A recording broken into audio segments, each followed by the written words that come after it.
It was late evening on planet Orban 6. Cold wind moved through the narrow alleys behind the spaceport. The sky above was covered with thick gray clouds. Neon signs flickered. People were rushing to get inside before curfew.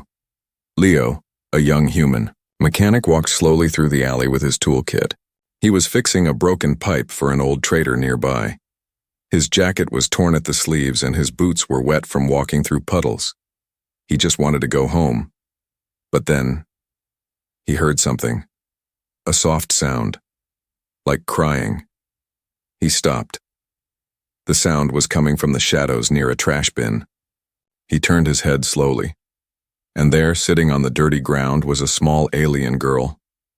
She looked no older than 10 or 11. Her skin was pale blue, glowing faintly. Her clothes were thin and torn.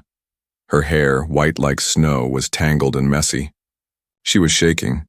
Leo took a step back. "Whoa, what the heck?" he whispered. The girl raised her head. Her eyes were wide, purple, glowing, and full of fear. She didn't speak. She just looked at him, then looked at his hands. Leo stayed still. She didn't look dangerous, she looked scared. "Hey," Leo said softly. "Are you okay?" No answer. She slowly held out her hand. In it was a small, shiny object, a key card. It was dark metal with strange symbols on it. It had a blinking red light. Leo looked at it but didn't take it. "What's this? You want me to take it?" The girl nodded once, slowly. He reached out carefully and took the key card. The moment his fingers touched it, the light turned green for a second, then went dark. The girl looked around quickly, her head turning like she was afraid of being followed. Then she whispered one word: "Help." Her voice was weak, and the translator patch on her neck made the sound clear in English. Just one word. Leo felt something in his chest. He didn't know who this girl was or what the card meant, but she needed help, and he couldn't just leave her here. "Come with me," he said, looking around. "You can't stay here." The girl tried to stand but fell back. She was too weak, so Leo bent down and gently lifted her. She was light, too light, like she hadn't eaten for days. As he held her, she whispered something in her language. He didn't understand, but it didn't sound like fear. It sounded like relief. He walked, quickly, holding her close, moving toward his old workshop at the edge of the lower city. On the way, he passed 2 patrol drones floating above. He kept his head down. The drones scanned the area with blue lights but didn't stop him. Still, Leo could feel a strange chill, as if something, or someone, was watching. Finally, he reached his workshop. It was a small rusty place with metal doors and broken lights. Inside were tools, spare parts, and an old cot in the back. He laid the girl gently on the cot and gave her a blanket. "You're safe here," he said. She didn't speak, just looked at him with tired eyes. Leo turned the key card in his hand. What was this thing? It didn't look like any normal ID. It had alien symbols that glowed faintly under light. "Where did you come from?" he asked softly. "Who are you?" The girl pointed to a small metal piece on his table. It was a dirty screw. Then she pointed to the wall where old blueprints hung. Leo didn't understand at first, until she pressed her finger to his chest. "You fixer," she said slowly. He nodded. "Yes, I fix things." She gave a weak smile. Then suddenly the lights in his workshop blinked twice. Leo turned fast. That wasn't normal. Outside, something flew past the window. A shadow, fast and silent. The girl sat up quickly, her body shaking, her eyes wide with terror now. "What is it?" Leo asked. She pointed to the ceiling and made a slicing motion across her throat. "Not good." He checked his scanner. 2 heat signatures, approaching, fast. Leo grabbed a wrench and locked the front door. "Looks like I just stepped into something big," he whispered. He turned to the girl. "I don't know who's after you, but I won't let them take you." She blinked, then slowly reached up and touched the side of his face. She didn't say it, but her eyes did. "Thank you." And outside, 2 red dots moved, silently through the fog, getting closer to the workshop with each second. The air inside the workshop had turned cold. Leo stood quietly by the window, holding a heavy wrench in one hand. Outside, red lights flickered in the fog. 2 tall shadows moved slowly through the narrow street, like hunters searching for prey. The alien girl, Ziri, sat on the cot, hugging her knees. Her eyes glowed faintly purple, watching Leo's every move. He looked at her. "Do you know who they are?" She nodded. "Are they coming for you?" Again, she nodded. Leo swallowed. "Great." One of the shadows stopped just outside the door. The other climbed silently onto the roof. Leo shut off all the workshop lights and whispered, "We're leaving. Now." Ziri looked unsure, but he reached for her hand and she took it. Her skin was cold, but she didn't resist. Leo pulled open a small metal hatch behind the tool racks. It led to the maintenance tunnels, used by workers during wartime to escape bombings. He helped Ziri climb in first, then followed, closing the hatch silently behind him. Just as the door sealed shut, the workshop's front door exploded inward. The tunnel was dark, lit only by Leo's wrist lamp. The walls were damp and the floor was covered in broken pipes. Rats scattered as they passed. Ziri's breathing was fast, but she didn't complain. She just held Leo's hand tightly and kept walking. Above them, robotic footsteps echoed. The hunters were scanning the building. Leo whispered, "This tunnel leads to the old reactor zone. No one goes there anymore." Ziri didn't answer, but she pointed forward. There was a small glowing sign, an old exit symbol. They crawled faster. Suddenly a loud buzzing came from Leo's wrist device, a warning someone had accessed the city's scanner system. He froze. "They're tracking us through heat signatures." Ziri quickly pulled something from the pocket of her torn robe, a tiny silver orb. She pressed it once and suddenly her body temperature dropped. She placed the orb on Leo's chest. It blinked twice, and his scanner went dark. No more heat trail. Leo stared at her. "You're full of surprises." Ziri gave a small smile. But it didn't last. A loud metal crash echoed behind them. The hatch door had been found. "They're in the tunnel," Leo whispered. He grabbed Ziri's hand again and ran. The tunnel sloped downwards, water splashing beneath their feet. As they turned a corner, a burst of red light lit up the tunnel wall. A blaster shot missed Leo by inches and hit the wall behind him. Ziri shouted something in her own language. Her voice echoed like a cry of warning. Leo pulled her into a side passage and kicked a vent open. They climbed through and fell into a lower tunnel.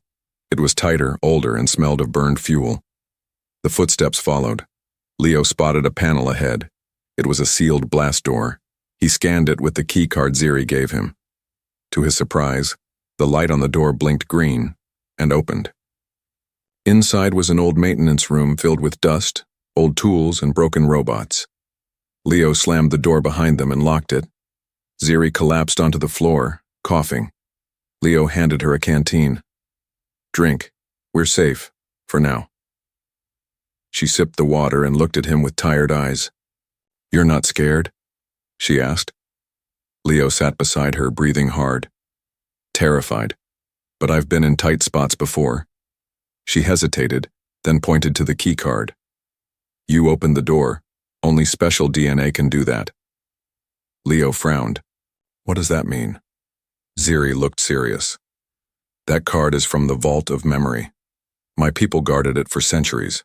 Only chosen ones can access it." Leo shook his head. "I'm just a mechanic." Ziri touched his arm. "Not anymore." Before Leo could respond, the door shook with a loud bang. The hunters had found them again. Leo stood. "Can you run?" Ziri nodded. He looked around and spotted a broken air shaft above. "Then we crawl again." They climbed up. Just as Leo pulled the cover closed, the blast door behind them was torn open with red sparks. Leo and Ziri crawled through the shaft in silence. After what felt like forever, they dropped into an abandoned train station deep under the city. The lights were broken, and wind howled through the empty tracks. Ziri leaned against a wall, exhausted. Leo looked at her and said, "We can't go back. Where do we go now?" She looked up. "I know a place, far outside the city, desert lands. There's something buried there." Leo raised an eyebrow. "Let me guess, it has something to do with this keycard?" She nodded. Leo sighed. "All right, desert girl, you better be worth the trouble."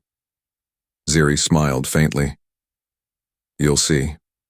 And in the shadows above, the red-eyed hunters scanned the city, but lost the trail once again. The old train station was cold and dead. Dust floated in the air. Broken lights hung from the ceiling like metal vines. Leo and Ziri sat on a cracked bench near an old vending machine that hadn't worked in years. Neither spoke. Ziri hugged herself tightly. Her legs were scratched from crawling. Her face was tired, but her eyes still glowed softly, watching every movement around her. Leo kept checking the shadows. He didn't trust silence. "Not in this city." "We need answers," he muttered. "I don't even know what species you are. I don't know why they're after you. And I sure don't know why your keycard opened that door." Ziri looked at him. She pointed to her throat, then shook her head. "You can't speak?" Leo asked. She tapped her neck again and frowned. The small translator chip there blinked red. "Ah." Leo nodded. "Your translator's dead." He dug into his bag and pulled out a small toolkit. "Wait, I think I have something." Ziri tilted her head, curious. Leo pulled out a tiny device with wires and a cracked screen. "This is an old field translator. A friend gave it to me before he left for the outer colonies. It still works, kind of." He connected the wires and motioned for Ziri to sit still. She leaned forward. Her long white hair brushed his hand. Leo worked quickly, attaching the device to her collar. It clicked into place, then beeped. Ziri blinked. She opened her mouth. "Hello?" she said in perfect English, though her voice still held a soft alien accent. Leo grinned. "Now we're getting somewhere." Ziri looked shocked at first, then smiled, genuine and wide. "I can talk now." "Yeah," Leo said. "And you better start explaining." Ziri took a deep breath. "I was born in a hidden facility under the Shara Mountains," she said slowly. "My kind were not from this world. We were created, part of an old project to blend alien and human DNA." Leo stared. "You're half human?" She nodded. "At least in design, they call us Zyrex. We were made to guard something ancient." Leo raised the keycard. "This?" "Yes. The Vault of Memory," she said. "It holds the truth about many species, secrets lost to time. But someone betrayed us. The scientists sold me to the government. They wanted to unlock the vault without permission." "And you ran," Leo said. She looked down. "Yes. I stole the keycard. I hid for days. Until I saw you." Leo blinked. "Why me?" She met his eyes. "Because your DNA activated the keycard. That means you are compatible. You can open the vault fully." Leo laughed dryly. "I fix junk engines for a living. Now I'm a chosen one?" Ziri smiled softly. "Maybe fate doesn't care what you do, only who you are." Leo leaned back. "Great. So now I have assassins chasing me and a glowing space girl calling me chosen." Suddenly a sound echoed from the far tunnel. Footsteps. Ziri stood. "They're coming again." "No," Leo said. "Those steps. Too soft. Not metal." A moment later, a tall figure appeared, a cloaked alien with silver eyes. "He wasn't one of the hunters, Leo," the figure called. "Is that you?" Leo stood quickly. "Derek?" The cloaked figure pulled down his hood. It was Derek, a half-cybernetic trader who once helped Leo fix an old reactor core. "You're alive," Leo said. "Barely." Derek replied. "There's a bounty on your head now, 20,000 credits. The whole lower district is buzzing." Leo cursed under his breath. Derek looked at Ziri. "That's her? The Vault Girl?" Ziri stepped back cautious. She's with me, Leo said firmly.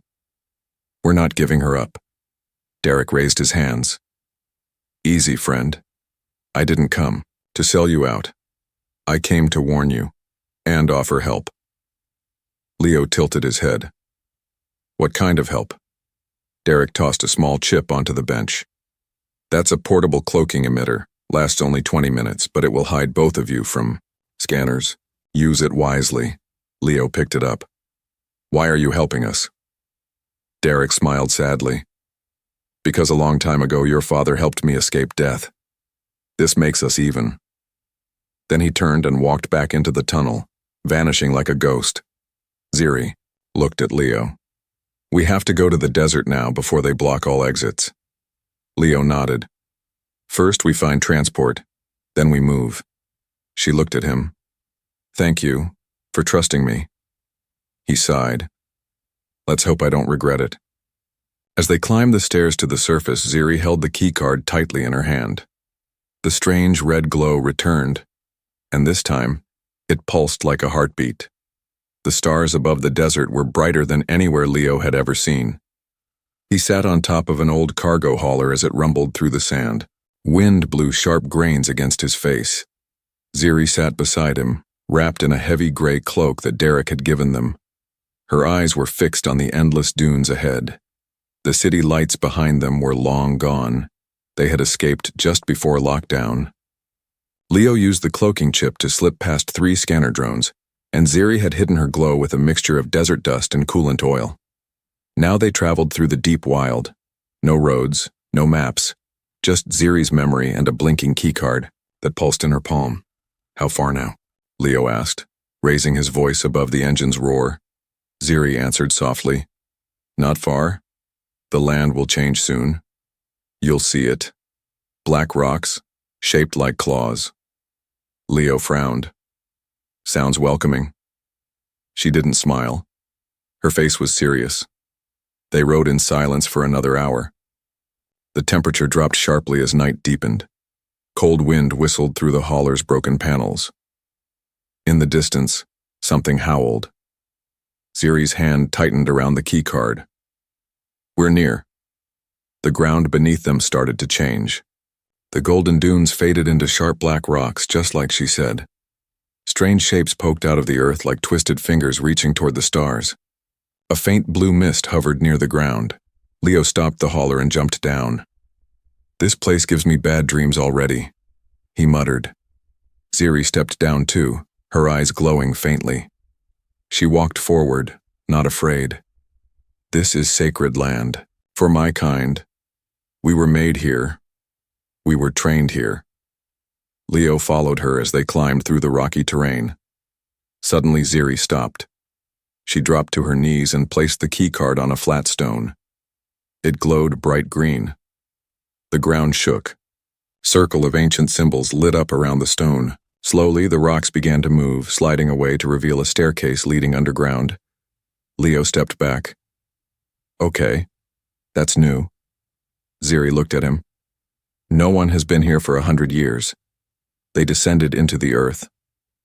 The stairs led to a narrow tunnel lit by glowing vines on the walls. The air was warm and smelled like burnt metal and old rain. Symbols lined the walls. Some looked like stars, others like DNA strands. At the end of the tunnel, they reached a large metal door. It had no handle, no keyhole, just a smooth surface with a single slot the size of the keycard. Ziri looked at Leo. You must do it. Leo hesitated. Why me? Because the vault accepts only one who is not fully alien, not fully machine. Someone with the fire of Earth in his blood. Leo raised an eyebrow. Well, that's poetic. He inserted the keycard. A hum filled the tunnel. The door began to slide open, groaning like a sleeping giant waking up. Inside was a wide chamber filled with floating crystals. Each one showed images. Wars, planets, extinct creatures, lost galaxies. Holograms danced through the air. Ziri stepped in, her eyes wide. This is the memory vault, Leo walked slowly, looking around. So much knowledge. All hidden. Out here in the desert? Ziri nodded. Because knowledge is dangerous, it can free or it can destroy. Suddenly, one crystal floated down in front of Leo. It showed his face older with battle scars. Behind him stood alien warriors. Leo stepped back. What the? Ziri looked at the image and whispered, "The vault shows possible futures. Maybe this is yours." Leo rubbed the back of his neck. "Not sure I like it." She walked to a console shaped like a flower made of light. "With this I can unlock the truth. About why they created me, about what they fear." Leo kept watching the images float past. Then, suddenly, one froze. A red drone. Twin lasers. A bounty hunter's symbol. Leo pointed. "That's one of them. The ones hunting you." Ziri's face went pale. "That symbol belongs to the Red Syndicate. They don't work for the government, they work for something darker." Before Leo could ask more, an alarm blared inside the vault. Ziri gasped. Someone entered the outer zone. They followed us. Leo grabbed her hand. "Seal this place now." Ziri placed her palm on the flower-shaped console. The door behind them slid shut, but not before a single red drone peeked through and scanned Leo's face. "Too late," Leo muttered. "They know I'm with you now." Ziri looked at him with worry. "They will never stop." Leo clenched his fists. "Then we don't run anymore. We find the truth. And we fight back." Ziri nodded. "Together." And in the distance, above the vault, the black rocks stood like watchers in the night, waiting for war to return. The glowing crystals floated slowly in the air, like stars frozen in time. Leo stood in the middle of the vault of memories, surrounded by visions from the past and future. The room was silent now, but he could still feel the echo of the alarm that had just gone off. Someone, something, had found them. Ziri moved carefully around the room. Her hands hovered over ancient consoles made of light and sound. Symbols responded to her touch. Each one opened new windows in the air, showing alien maps, forgotten species, old battles, and deep secrets no one on Earth had ever seen. "This place," Leo whispered. "It's like a library built by gods," Ziri nodded. "My people were made to protect it, but we were only half alive, grown in tubes, trained to obey. They called us living keys." Leo frowned. "But why? What's in here? That's so dangerous." Ziri touched a glowing crystal. It turned red. A hologram appeared, of a large planet exploding. "This vault doesn't just store history," she said. "It stores weapons, thoughts, technologies lost for thousands of years. If the wrong hands unlock it, whole planets could vanish." Leo stared at the image. "And those hunters outside? They want it. They don't care who gets hurt," Ziri said. "They follow the syndicate. They sell memories and use them to control others." Leo stepped closer. "You said I'm compatible, that I can open parts you can't. Why?" Ziri pointed to a blue crystal that had stayed dark until now. As Leo came near, the crystal began to glow softly. "Because you're not like them," she said. "You're not controlled by programming. You're free." Leo placed his hand on the crystal. The entire vault shifted, lights changed, crystals floated higher. A new doorway opened in the far wall, made of glowing white stone. Ziri looked stunned. That room was never opened before, not even by the creators." Leo didn't hesitate. "Then let's see what they were hiding." They stepped through the doorway. The room was small, circular, and empty, except for one thing in the center, a pedestal. On it was a cube, shining with shifting colors. It looked like it was made of glass, but inside it, stars moved like water. Ziri approached it slowly. "This is a core memory." Leo looked at her. "What is it?" She spoke carefully. "It holds the first thought, the first spark that created the Zyrex. My people. My kind." As she reached out to touch it, Leo grabbed her arm. Wait, if it's dangerous. But she shook her head. I must know who I am. She touched the cube. Her body froze. Images flooded the air around her. They showed rows of glowing children inside tall tanks. Ziri was one of them. Machines whispered words into their minds.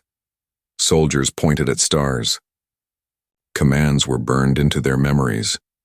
Leo saw Ziri standing alone as a child, her face pressed against glass, watching the world outside. He clenched his fists. They raised you like a weapon. Ziri fell to her knees, breathing hard. The cube floated down into her lap. She looked up at Leo, eyes wet but glowing. They tried to erase emotions, but I kept one memory, she said. The stars. I always dreamed of escaping to them. Leo helped her up. Now you have. But you're not alone anymore. Suddenly, a loud crash echoed behind them. The vault door. Leo turned fast. Red light was spilling into the main chamber. The syndicate drones had breached the outer security. Ziri grabbed the cube. They can't take this. Leo pulled out a small plasma torch from his belt. Then we hold them off. They rushed back into the main vault. Crystals were falling from the air, alarms were screaming. 4 drones hovered at the entrance, scanning the room. Leo activated the torch and threw it. It exploded near the ceiling, sending smoke across the room. Run to the left, he shouted. Ziri dashed behind a column, holding the cube tight. Leo grabbed one of the falling crystals and used it like a club, slamming it into a drone. Sparks flew. The others turned toward him, firing red beams. One grazed his arm. He fell to the floor, teeth clenched in pain. Ziri screamed, Leo! She stood and held out the cube. It pulsed once, then released a wave of energy. The room went silent. The drones froze. Their lights went out. Leo sat up slowly. What was that? Ziri walked to him, still holding the cube. The core memory obeyed me. He smiled weakly. Now that's a good sign. Ziri helped him. Stand. We must go deeper. There's another exit underground, a path used by the first protectors. Leo nodded. Let's find it, before more come. As they disappeared into the lower levels, the vault of memories sealed itself again. And the dead drones, still smoking, were left behind like broken toys in a forgotten museum. The hidden tunnel beneath the vault was silent, too silent. Leo limped slightly, his arm wrapped in cloth. Ziri walked beside him, holding the glowing memory cube close to her chest. Every few steps she looked over her shoulder. Even with the syndicate drones destroyed, neither of them felt safe. I've sealed the upper doors, she whispered. But if they have another route, Leo nodded. They'll find it. We have to move fast. The tunnel stretched on for miles. The air was heavy and damp. Ancient symbols were etched into the walls, now worn by time. Ziri stopped at one of them and pressed her hand against it. A secret door slid open, smooth as silk. Behind it was a transport lift, rusted, but still working. Ziri smiled faintly. We're almost out. They stepped inside. As the lift began to rise slowly toward the surface, Leo leaned against the wall and closed his eyes. I still don't know what happens next, he muttered. Ziri turned to him. You saved me, when you didn't have to. Now I trust you with everything, even this. She opened her palm. The cube glowed brighter now. It hummed like it was alive. But then, the lift stopped. Lights flickered. A voice came from above. Well, I never expected to find you both so deep.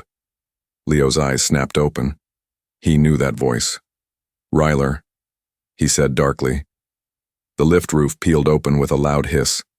A tall figure dropped in. He wore black armor with silver trim. A long scar ran across his face. His eyes were sharp and cold. Ziri stepped back. Who is he? Leo clenched his jaw. He used to be my friend. Ryler smiled. Used to be, until you walked away from the job we were born to do. Leo stepped in front of Ziri.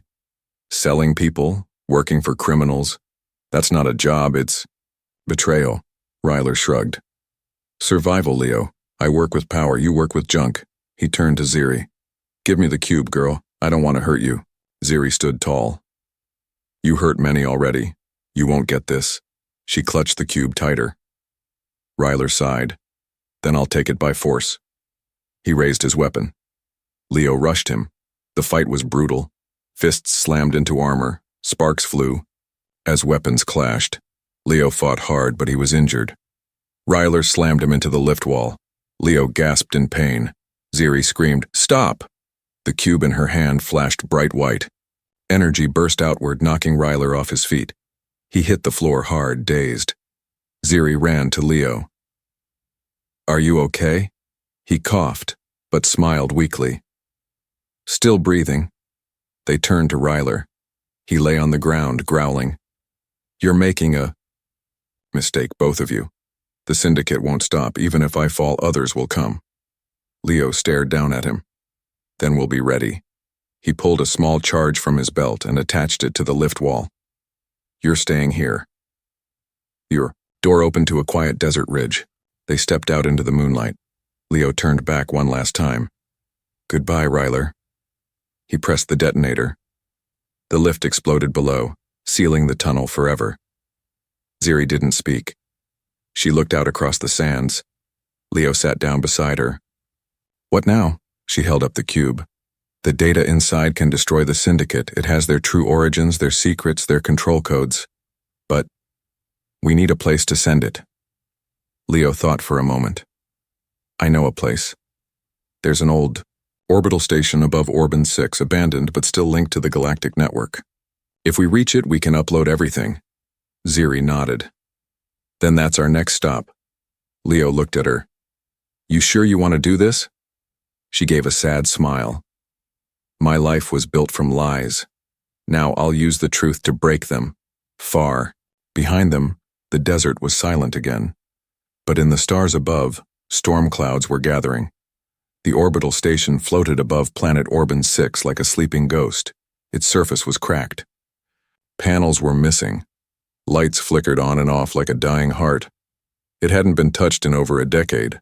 No patrols, no guards, no visitors. But now, two figures stood inside its dusty command room. One human, one alien. Leo wiped grime from the old main console. Still works, he said, surprised. Barely. Ziri stood beside him, holding the glowing memory cube.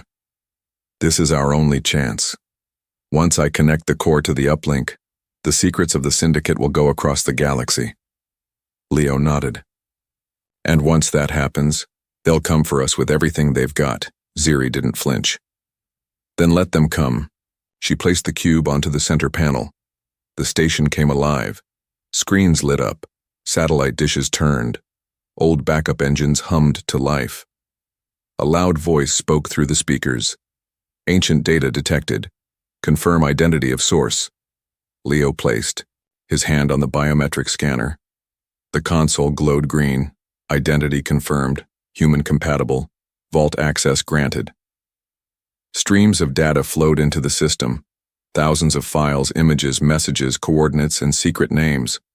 All of it tied to the syndicate's crimes, genetic experiments, assassinations, stolen planets, and illegal trade routes. Ziri stepped back, watching her people's long-lost truth rise into the stars. It's done, she whispered. But then, alarms. Leo turned to the radar screen. 3 syndicate ships had entered orbit. They're fast, he muttered. Faster than I thought. Ziri's expression stayed calm. We still have time to finish the upload. Leo ran to the defense panel. Not unless we hold them off. Shields are offline. We're open like a window in a storm. Outside, flashes of red light lit the sky. The syndicate ships began charging their weapons. Ziri moved to stand beside Leo. Then I'll help. He looked at her. You know how to fight? She smiled. They trained us for war before they erased our memories. I remember now. The first blast hit the station. Hard. The metal walls shook. Lights blinked. Panels cracked. Ziri placed her hand on a crystal inside the core. It expanded, covering her arm in soft light. I can boost the shield using the cube's power, but it will drain everything. Leo stared at her. Everything? Including you? Ziri nodded. This was my purpose, to guard this truth, even if I vanish with it. Leo grabbed her hand. No, there has to be another way. She looked up at him, her eyes filled with light and sadness. You gave me something I never had before, a choice, and now I choose to protect you. He shook his head, eyes burning. Then let me make a choice too. He turned to the console and reprogrammed the final command. Uploading complete. Backup copy. Transferred to one location only. Ziri's eyes widened. Where? Leo held up a small black cube from his jacket. My portable memory core. Only I can access it. You're taking it? She asked. No, Leo said. We are. The ships outside prepared for a second blast. Leo grabbed Ziri's hand and rushed toward the escape pod bay. There's no time, she shouted. We make time, he replied. The ceiling burst open as the station took another hit. Metal rained down. Fire spread through the hallway, but Leo didn't stop. He kicked open the last pod door and shoved the memory core inside. Ziri looked at him. Where will we go? Leo smiled. Anywhere. Somewhere no one can touch us. Somewhere quiet. And free. They jumped in. The pod launched, just seconds before the station exploded behind them, turning into a silent firework in space. 3 weeks later, a small green planet spun quietly at the edge of the galaxy. Far from war, far from the Syndicate, far from noise. On a sunny hill, Leo stood beside a growing garden. A small home stood behind him, peaceful, safe. Ziri walked toward him with a soft smile. Her eyes were brighter now, her skin no longer pale. She held a child's toy in her hand, one she carved herself from wood. Feels strange, she said. Not running. Leo smiled. Feels good. She sat beside him and looked at the stars. Do you think the galaxy will change? Leo looked at the small memory core now buried under the hill. It already has. He took her hand. You're not a weapon anymore, he said. You're home. Ziri leaned her head on his shoulder. And you, human, are my reward.